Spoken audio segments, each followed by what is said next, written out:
Hi friends, welcome to Jose kitchen. நீங்கள் இன்னும் நம்ம ஜோஸ் கிச்சன் சேனலை சப்ஸ்கிரைப் பண்ணலையா?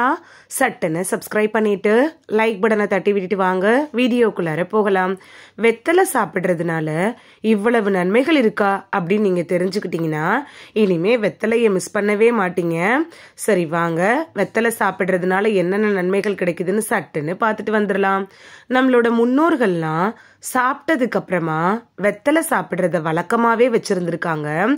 ஆனா நம்மள இப்ப பலரும் பிரியாணிக்கு அப்புறமா பீடா அப்படிங்கிற பேர்ல இந்த வெத்தலைய சாப்பிட்டுட்டு தான் இருக்கோம். அந்த வகையில வெத்தலை சாப்பிட்றதுனால ஏற்படக்கூடிய நன்மைகள் என்ன அப்படின்னு தான் இன்னைக்கு நம்ம பார்க்க போறோம்.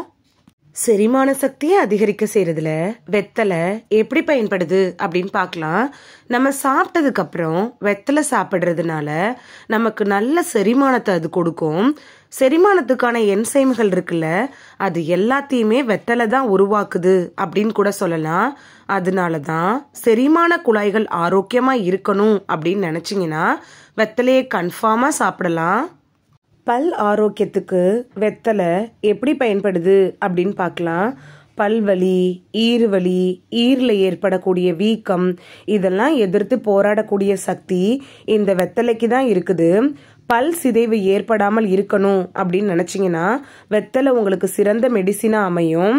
அது மட்டும் இல்லாமல் குடல் ஆரோக்கியம் சரியாக இருக்கணும் அப்படின்னு நினச்சிங்கனாலும் வெத்தலை உங்களுக்கு ரொம்ப யூஸ்ஃபுல்லாக இருக்கும். வாயை நல்லா புத்துணர்ச்சியாக வச்சுக்கிறதுல வெத்தலை எப்படி பயன்படுது அப்படின்னு பார்க்கலாம். வாயில் இருக்கும்ல, அந்த துர்நாற்றத்தெல்லாம் நீக்கி புத்துணர்ச்சியை கொடுக்கக்கூடிய சக்தி இந்த வெத்தலைக்கு இருக்கு அப்படின்னு தான் சொல்லணும். ஏன்னா இந்த வாய் துர்நாற்றத்தில் இருக்கக்கூடிய கெட்ட பாக்டீரியாக்களை எதிர்த்து போராடக்கூடிய சக்தி கூட இந்த வெத்தலைக்கு இருக்குது. இதனால வாய் தொற்று இருக்கும்ல, அது ஏற்படாம கூட தடுக்கலாம். அசிடிட்டி பிரச்சனையிலிருந்து விடுபட செய்யறதுல வெத்தலை எப்படி பயன்படுது அப்படின்னு பார்க்கலாம். வெத்தலையை மென்று சாப்பிட்றதுனால வயிற்றுல இருக்கும்ல, அந்த அசிடிட்டியோட அளவை சீராக வச்சிருக்க உதவுது. அது மட்டும் இல்லாமல் நம்ம சாப்பிட்டதுக்கு அப்புறமா நமக்கு வரும்ல, அந்த அசிடிட்டி ஏற்படாமல் தடுக்கிறதுக்கும் வெத்தலை ஒரு சிறந்த மருந்து போல செயல்படுது. மலச்சிக்கல் பிரச்சனையிலிருந்து விடுபட செய்வதில் வெத்தலை எப்படி பயன்படுது அப்படின்னு பார்க்கலாம்.